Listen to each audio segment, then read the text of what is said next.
Sveiki gyvi visi, kažkaip Rolandas viską gerai ir organizatoriai sudėliojo, kad vakarėlis į pabaigą kviečiama policija. Tai viskas kažkaip natūraliai čia ir taip ir dėliotųsi.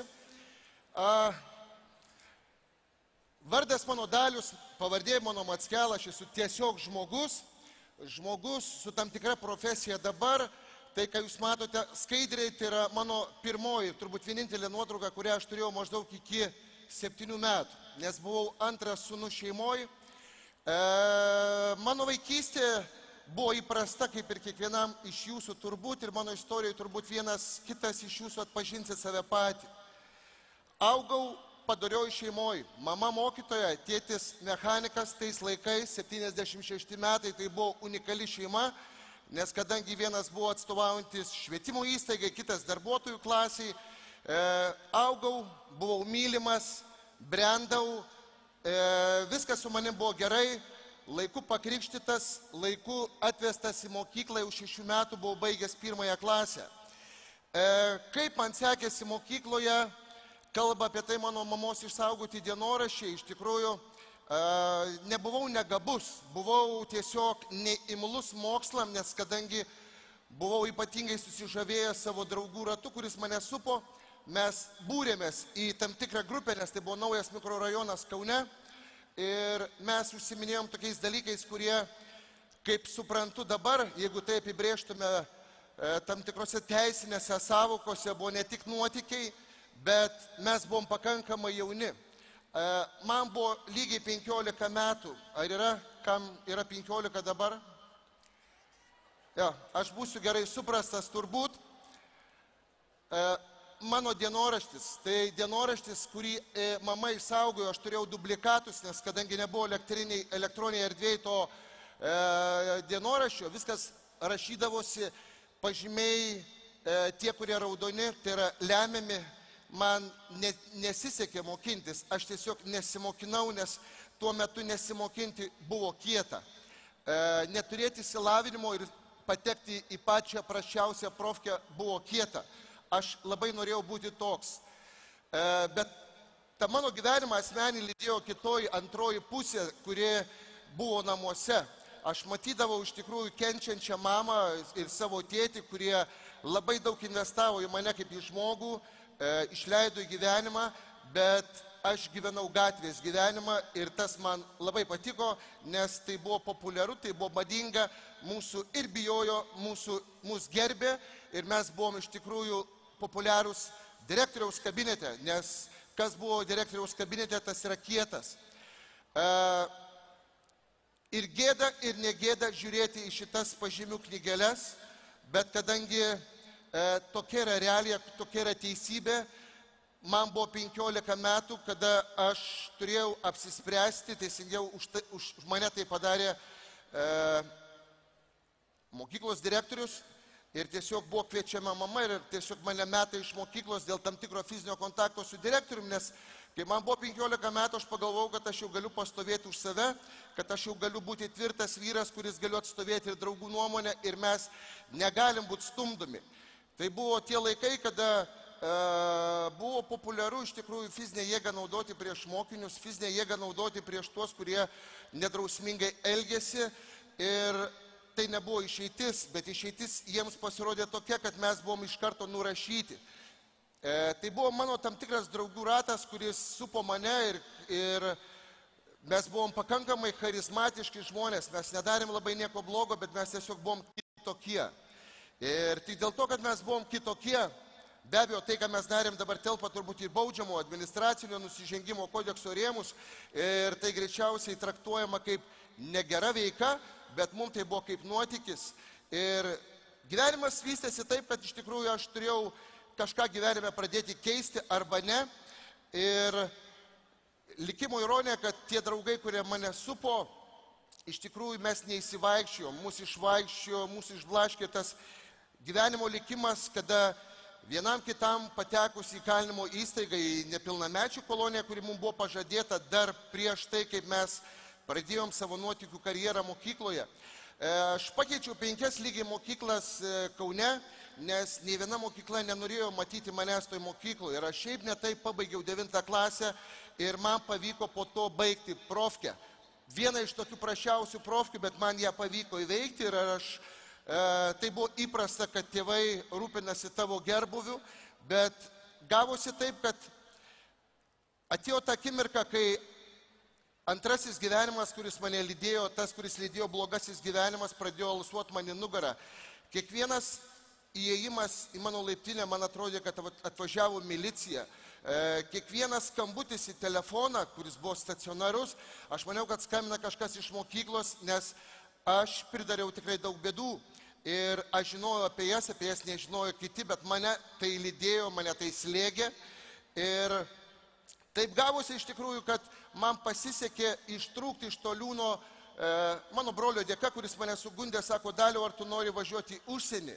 95 metai, kas nenori važiuoti į užsienį, nes niekas nebuvo buvęs. Ir draugams aš pasakiau, kad išvykstu į užsienį, kai kurie jau buvo įkalinimo įstaigoje, kiti buvo jau išėję iš jos. Ir aš išvažiavau. Išvažiavau, bet tai buvo tam tikrai įkalinimo įstaiga, kuri man pasirodė visų pirma, tai buvo vienuolynas. Vienuolynas, kuriame mane pasitiko ir priėmė kaip žmogų. Jeigu mokykloje aš jau buvau nurašytas kaip nereikalingas niekam žmogus, jeigu jau buvo nuspręsta kitose institucijose, kad mes esam kandidatai iš tikrųjų į įkalinimo įstaigas, nes tai, ką mes darom, yra labai blogai, tai šitoj įstaigoje aš buvau priimtas kaip žmogus, tiesiog su manim buvo dalinamasi duona ir vandeniu ir man leido tiesiog pabūti metus. Jokio interneto, jokio ryšio su kitu pasauliu, tai buvo Belgija. Ir užsidariau metam tam, kad susipažinti su kita gyvenimo dalim galbūt, kuri galėtų būti irgi imponuotų. Ir manęs paklausė iš tikrųjų, kas tau patinka ir ką tu moki. Tai kadangi aš jau buvau baigęs profkę, tai aš sakiau, aš moku dirbti su medžiu. Tai metus buvau atsakingas už avis ir už tai, kad mokėjau dirbti su medžiu, aš drožiau kryžius. Ir iš tikrųjų, droždamas kryžių supratau, kad yra gyvenimo kryžkelė, iš kurios jau man reikia trauktis, nes kadangi grįžęs į Lietuvą aš turėsiu priimti sprendimą, su kuo aš ir prieš ką. Avys, jūs neįsivaizduojat, kiek yra to kailio ant tų avių, ir kai jos atjuda su kailiu ir tu jas nukerpi, jos bėga trigubai greičiau. Tai va, žiūrėdamas į tas avis, į tuos kryžius, supratau iš tikrųjų, kad norėčiau išsilaisvinti iš to, kas mane slėgė, iš tų blogų pridarytų darbų ir nusprendžiau grįžti į Lietuvą ir atsiprašyti visų tų, kuriem padariau skaudą. Bet kadangi supratau, kad to skauda yra labai daug ir tai užtruks, aš nusprendžiau tapti tokiu altruistu ir įsidarbinau neoficialiuose įstaigose ir tos įstaigos buvo tokios. Mes eidavom į kalėjimus, sutikdavau draugus, eidavom į onkologinės ligoninės, kalbėdavom žmonėm apie viltį, apie gyvenimo prasme, nes tie žmonės, kuriuos sutikau Belgijoje, man sakė, kad reikia dalintis tuo, kas yra gera. Eidavom į specializuotas įstaigas, kur žmonės turi negalią. Eidavom į specializuotas įstaigas, kur žmonės yra sulaikyti tam tikram laikui, kad jie būtų perauklėti ir mes kalbėjom apie viltį. Tuo labiau įsidarbinau greitoji pagalbų paramedikų ir supratau, kad iš tikrųjų aš darau gerą. Kalbėdamas su žmonėm tose įstaigose, aš maniau, kad iš tikrųjų tai yra gerai. Bet vieną dieną supratau, kad tai yra žodžiai, kurie guodžia tos žmonės tą akimirką, nors jie ir užkabina, galbūt guodžia. Bet nežinau tos akimirkos, kai nuspręsta buvo, kaip meteoras iš dangaus nukrito ta mintis, kad aš noriu būti policijos pareigūnu. Iš tikrųjų, mano draugų tarpe tai buvo nekenčiamiausia policijos pareigūno profesija, milicininko tuo metu. Tai buvo žema, tai buvo gėda, tai buvo nedovanotina profesija, kuri kažkam uždraudžia kelią vogti, uždaro bet kokius ten galimybės jiems linksmintis, bet aš atėjau į tą įstaigą ir tiesiog labai natūraliai manęs paklausė, kodėl tu nori būti policijos pareigūnu. Aš jiems bandžiau paaiškinti, kad aš bandžiau visokius gyvenimo kuruarus ir vieną dieną supratau, kad kalbėti žmonėms apie viltį neužtenka. Aš norėčiau dirbti tokioj įstaigoje, kurios gairėse yra įpareigota padėti žmonėms. Su manim iš karto buvo atsisveikinta, kadangi tai buvo tie laikai, 96 metai, nėra normalu padėti žmonėms, milicijos darbas yra kitoks, bet aš buvau principingas ir dėjau visas pastangas, kad ten patekčiau, kad įrodyti, aš perkalbėjau psichologą, kad jisai pasirašytų tą pažymą ir aš sėkmingai baigiau mokslus ir tapau policijos pareigūnu. Lygiai 19 metų ir 25 dienas aš dabar esu policijos pareigūnas ir nėra nei vienos... Ačiū. Nėra nei vienos dienos iš tikrųjų, kad aš būčiau gailėjęsis pasirinkęs tą profesiją. Aišku, daug kam klausimas kils, kaip reagavo tie draugai, mano kiemo draugai, mano vaikystės draugai. Daugelio jų jau nėra gyvųjų tarpe, nes jie vienokio ar kitokiu būdu išėjo iš to pasaulio, vieni greičiau, kiti lėčiau. Draugai, kurie liko, kurie grįžo iš įkalinimo įstaigų, nes jie ten prabuvo ganokai ilgai, iš mūsų ketveriukės 2 kalėjo už nužudymus. Bet tam tarpe žmonių niekada nesulaukiau paniekos, niekada nenuskambėjo ta frazė, kad aš esu kitoks. Jie gerbė mano pasirinkimą, nes jie galbūt būdami neipatingai tokie pažengę moksluose nusprendė, kad tai yra pašaukimas. Šitas pašaukimas mane lydi 19 metų 25 dienas ir aš niekada nesigailėjau pasirinkę šitą profesiją. Didžiuojuosi, būdamas policijos pareigūnas, nebūdavo lengva, nebuvo visą laiką paprasta iš tikrųjų, nes kiekviena diena jinai verta to adrenalininio kiekio, kuris turbūt žmogui duotas per metus.